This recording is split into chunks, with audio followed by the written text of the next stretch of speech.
नमस्कार मंडळी, श्री स्वामी समर्थ. यंदा 2026 मध्ये 20 मार्च शुक्रवारी श्री स्वामी समर्थ महाराजांचा प्रकट दिन आहे.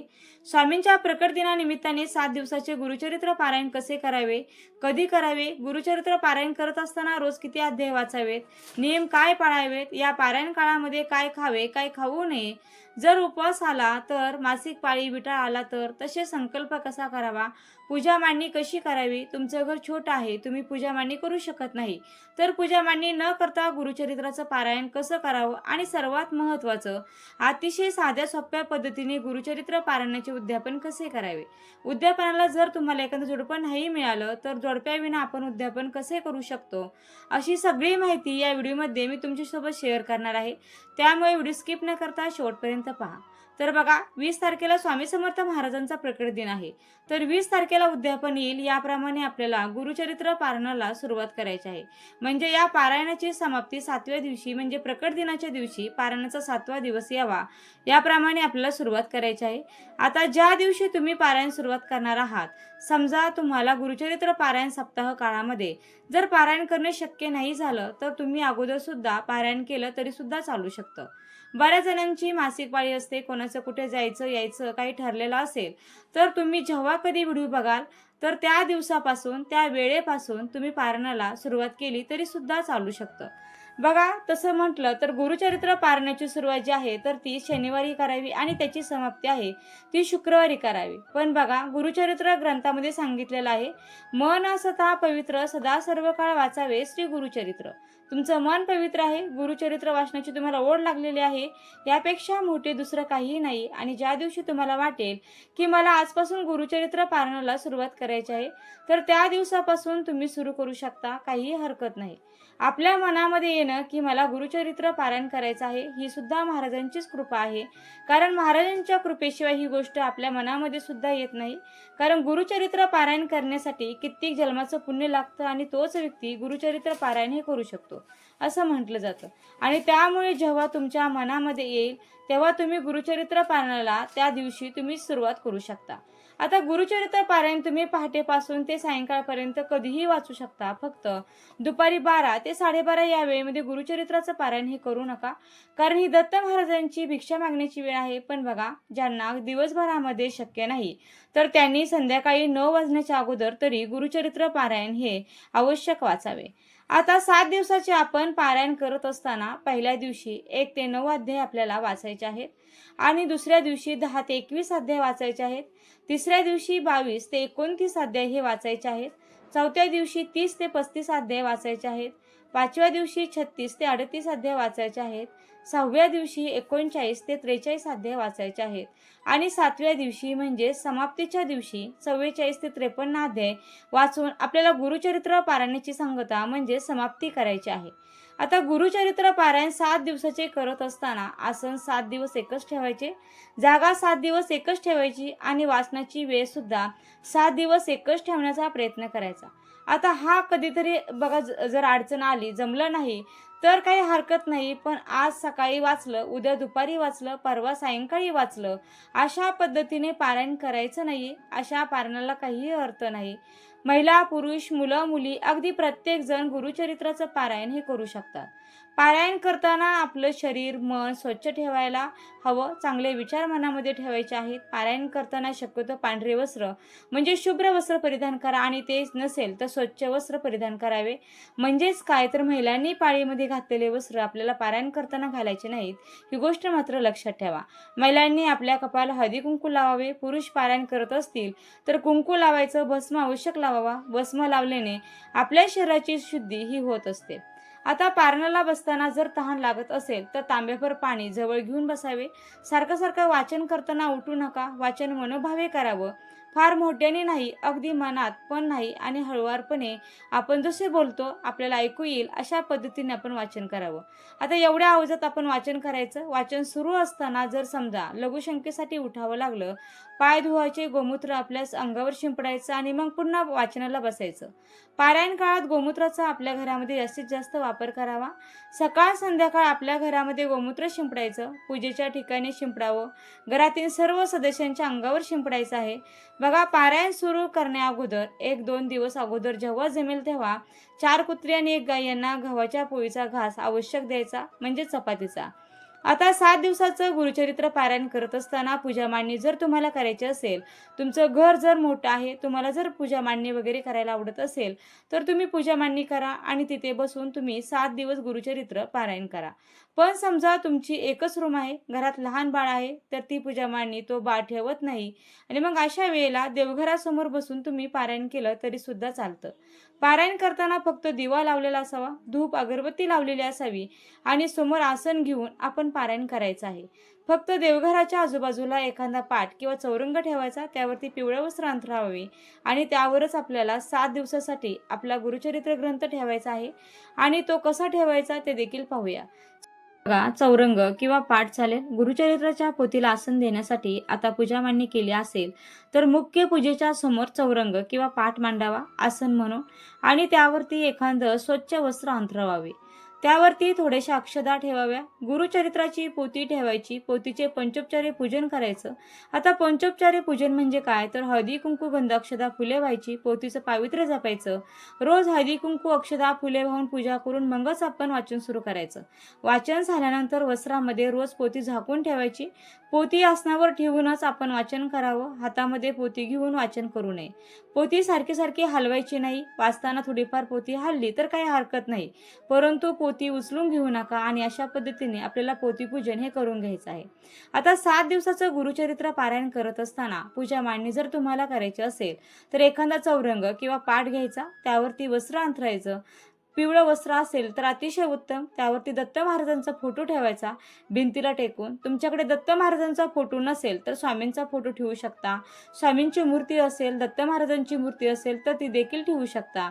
एक तेलाचा दिवा तुम्हाला जर अखंड शक्य असेल 7 दिवस लावणे तर तो लावला तर अतिशय उत्तम आहे. पण 7 दिवस अखंड दिवा लावणे शक्य नसेल तर जेव्हा आपण पारायण करत आहोत त्यावेळी तेवढं वाचन पूर्ण होईपर्यंत आपला जो दिवा आहे तर तो तेवत राहील याची मात्र आपल्याला काळजी घ्यायची आहे. पारायण करत असताना तुम्ही तेलाच्या दिव्यासोबतच एक तुपाचं निरंजन लावलं तर अतिशय उत्तम आहे.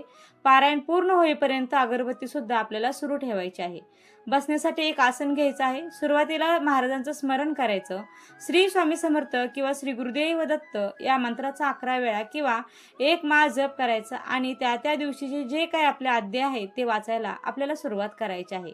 ते अध्याय वाचून पूर्ण झाल्यानंतर आपल्याला नमस्कार करायचा, ग्रंथाला देखील नमस्कार करायचा, फोटोला देखील नमस्कार करायचा. काहीतरी गोडाचा फळाचा नैवेद्य आपल्याला दाखवायचा, आपलं आसन सोडायचं आणि आसन जागेवरती उचलून ठेवायचं आहे. याप्रमाणे जे ते पूजा मांडणी केली असेल ते तुम्हाला पारायण करायचं आहे. आता 7 दिवसाचं पारायण करत असताना तुम्हाला ब्रह्मचर्याचं पालन करायचं आहे. 7 दिवस तुम्हाला परान्न घ्यायचं नाही. 7 दिवस तुम्हाला घोंगडी, सतरंजी किंवा चटईवर खाली फरशीवर झोपायचं आहे. तुम्हाला जर पाठीचा वगैरे काही त्रास असेल, डॉक्टरांनी सांगितलं आहे की खाली झोपायचं नाही, मग अशा वेळेला तुम्ही काय करू शकता, तुमच्या बेडवरची गादी काढून ठेवायची आणि त्या बेडवरती सतरंजी किंवा घोंगडी टाकायची आणि त्या बेडवर तुम्ही झोपलं तरी सुद्धा चालू शकतं. शेवटी काय ना बघा, महाराजांची सेवा करण्यासाठी शरीराची साथ आपल्याला हवी आहे आणि म्हणून शरीराची सुद्धा आपल्याला या काळामध्ये काळजी घ्यायची आहे. आता ज्यांना खाली बसून गुरुचरित्राचं पारायण करणं शक्य नाही तर त्यांनी खुर्ची आणि टेबलवर बसून 7 दिवसाचं पारायण केलं तरी सुद्धा चालू शकतं. कारण शेवटी बघा, मी सुरुवातीला सांगितल्याप्रमाणे आपला खरा भाव आणि सेवा करण्याची ओढ महत्त्वाची आहे. बाकी तुम्ही खाली बसताय, वर बसताय हे काही त्या तितकं विशेष महत्त्वाचं नाहीये आणि त्याला विशेष महत्त्व देण्याची देखील गरज नाहीये. त्यानंतर हे 7 दिवस तुम्हाला आपली वेस ओंडून म्हणजे गावाच्या बाहेर जायचं नाही, सेवेमध्ये खंड पडून द्यायचा नाही. 7 दिवसामध्ये जर तुम्हाला मासिक पाळी आली तर तुमच्या घरातील इतर मंडळींनी हे पारायण पूर्ण केलं तरी सुद्धा चालू शकतं आणि या 7 दिवसामध्ये जर तुम्हाला सूतक पडलं तर मात्र ही सेवा तुम्ही पूर्ण करू शकत नाही. एखाद्या गुरुजींकडून किंवा तुमचे मित्रमंडळी किंवा इतर जे कोणी ज्यांना सूतक नाहीये तर अशा मंडळीकडून तुम्ही हे राहिलेलं पूर्ण पारायण आहे ते करून घेऊ शकता आणि त्याची समाप्ती देखील करू शकता. शकता, पण हे पारायण अर्धवट मात्र सोडू नये. पण जर तुम्हाला गुरुजीही मिळाले नाही, कोणी वाचणारही मिळालं नाही, तर मात्र महाराजांची क्षमा मागा, महाराजांना प्रार्थना करा की अशी अशी अडचण आहे, आणि मग ते पारायण तसं राहू द्या. जेव्हा तुमचं सुतक होईल त्यावेळेला ते पूर्ण पूजा मांडणी वगैरे सगळं उचला, ग्रंथ बंद करून ठेवा आणि परत 7 दिवसाचं एकदा पारायण आवश्यक करा. आता या 7 दिवसामध्ये खाण्यासंदर्भात पण खूप जणांच्या शंका आहेत, खूप जणांचे प्रश्न आहेत की काय खावं, काय खाऊ नये. तर या 7 दिवसामध्ये काय खावं, काय खाऊ नये याबद्दलचा आपला सेपरेट व्हिडिओ आपल्या चॅनलवरती आहे. त्याच्यामध्ये तुमच्या सर्व प्रश्नांची उत्तरे तुम्हाला मिळून जाईल. जे काही तुमच्या मनामध्ये जी भीती होती ना, की असंच खायचं असतं, या भाज्या खायच्या, त्या भाज्या खायच्या नाहीयेत, तर त्या सगळ्या प्रश्नांची उत्तरं तुम्हाला मिळून जातील. त्या व्हिडिओची लिंक देखील मी खाली डिस्क्रिप्शन बॉक्समध्ये तुम्हाला देत आहे. तर तो व्हिडिओ देखील तुम्ही नक्की पाहू शकता. त्याचा देखील तुम्हाला खूप मोठा फायदा होईल. आता गुरुचरित्र पारायण करत असताना पहिल्या दिवशी फक्त एक वेळा तुम्हाला संकल्प करायचा आहे. संकल्प कसा करायचा या संदर्भातील देखील व्हिडिओ आपल्या चॅनलवरती आहे, तो देखील तुम्ही पाहू शकता. अतिशय साधी सोपी पद्धत आहे. नक्कीच तुमची जी काही इच्छा असेल, ज्या कोणत्या मनोकामनेसाठी तुम्ही हे पारायण करत असाल, तर ती तुमची इच्छा महाराजांच्या कृपेने नक्कीच पूर्ण होईल. आणि आता उद्यापन जे आहे ते 7व्या दिवशी आपल्याला करायचं आहे. म्हणजे स्वामी समर्थ महाराजांच्या प्रकट दिनाच्या दिवशी जे काही 7व्या दिवशीचे अध्याय आहेत ते तुम्हाला प्रथम वाचन करून घ्यायचे आहेत. आणि त्या दिवशी महाराजांच्या आवडीचा नैवेद्य स्वयंपाक आपल्याला बनवायचा आहे. वरण, भात, भाजीमध्ये घेवड्याची भाजी ही आपल्याला आवर्जून बनवायची आहे. त्याप्रमाणेच पोळी बनवायची आहे आणि त्यासोबतच एखादा गोड पदार्थ देखील बनवायचा आहे आणि याचा नैवेद्य महाराजांना दाखवायचा आहे. जर तुम्हाला शक्य झालं तर या व्यतिरिक्त तुम्ही पूर्णावरणाचा स्वयंपाक करून जर महाराजांना नैवेद्य दाखवला तर अतिशय उत्तम आहे. जे काही नैवेद्य तुम्ही बनवाल तर ते 3 नैवेद्य हे वाढायचे आहेत. हे 3 नैवेद्य महाराजांना दाखवायचे, जिथे ग्रंथाला दाखवायचा वाचन करून झाल्यानंतर त्यानंतर आरती करायची आहे. सुरुवातीला तुम्हाला गणपती बाप्पांची आरती, त्यानंतर महाराजांची, त्यानंतर स्वामींची आणि तुमची कुलदेवी, कुलदैवत, अशा प्रकारे तुम्ही 5 आरत्या केल्या तरी सुद्धा चालू शकतं. आणि आरती झाल्यानंतर जे काही तुम्ही जोडपं बोलवलेलं असेल उद्यापनासाठी, तर त्यांना तुम्ही जेवायला घालू शकता. आणि त्याच्यानंतर मग आपण घरातल्यांनी अन्न ग्रहण करायचं आहे. जे काही नैवेद्य आपण दाखवले आहेत तर त्याच्यातील एक नैवेद्य तुम्ही गाईला खाऊ घालू शकता आणि जे 2 नैवेद्य आहेत ते तुम्ही घरातील सर्वांनी स्वतः प्रसाद म्हणून ग्रहण करू शकता. पण तुमच्या तिथे गाय वगैरे नसेल तर 3ही नैवेद्य जे आहेत ते प्रसाद म्हणून आपल्या घरामध्ये खायचे आहेत. आता तुम्हाला उद्यापनाला जर जोडपं मिळालं नाही तर मग शेवटच्या दिवशी जेव्हा आपण नैवेद्य बनवतो तर त्यावेळेला दुसऱ्या एका प्लेटमध्ये शिदा काढून घ्यायचा आणि त्या शिद्याला सुद्धा हळदी कुंकू वगैरे अर्पण करून त्यामध्ये काही दक्षिणा ठेवून त्याचंही पूजन करायचं. आणि मग या उद्यापनाच्या दिवशी तो शिदा जो आहे तो एखाद्या गरजू गरीब घरामध्ये तुम्हाला द्यायचा आहे, की जेणेकरून त्या गरीब कुटुंबाचं 1 दिवसाचं जेवण हे तुमच्या शिद्यामध्ये पूर्ण होईल. तर अशा प्रकारे एवढा तुम्हाला शिदा द्यायचा आहे. बाकी कोणी गरीब मंडळी वगैरे नसतील शिदा घेण्यासाठी तर तुम्ही तुमच्या घराच्या आजूबाजूला कुठे दत्त महाराजांचं मंदिर असेल तर त्या दत्त महाराजांच्या मंदिरामध्ये शिदा ठेवून येऊ शकता. बाकी दत्त मंदिर नसेल तर कोणत्याही मंदिरामध्ये हा जो शिदा आहे समाप्तीच्या दिवशी तुम्ही मंदिरामध्ये ठेवून यायचा आहे. आणि जर तुम्हाला जोडपं आल्यानंतर त्याला बसण्यासाठी आसन द्यायचं, त्या महिलेला, त्या पुरुषाला हळदी कुंकू गंध लावायचा आहे आणि त्यानंतर त्यांना गुरुसमान आपण मानून त्यांना दोघांनाही नमस्कार करायचा. त्यांना बसण्यासाठी आसन द्यायचं, त्यांच्यासमोर रांगोळी काढायची, त्यावरती ताट व्यवस्थित वाढून घरातील सर्वांनी नमस्कार करून त्यांना जेवण आपल्याला खाऊ घालायचं आहे. आणि त्या महिलेची तुम्हाला जी काही ओटी वगैरे भरायची असेल तर ते सगळं करायचं आणि त्यानंतर मग घरातील सर्वांनी जेवण करून या प्रकारे आपल्याला या दिवशीचं उद्यापन म्हणजे आपल्या गुरुचरित्राचं उद्यापन करायचं आहे.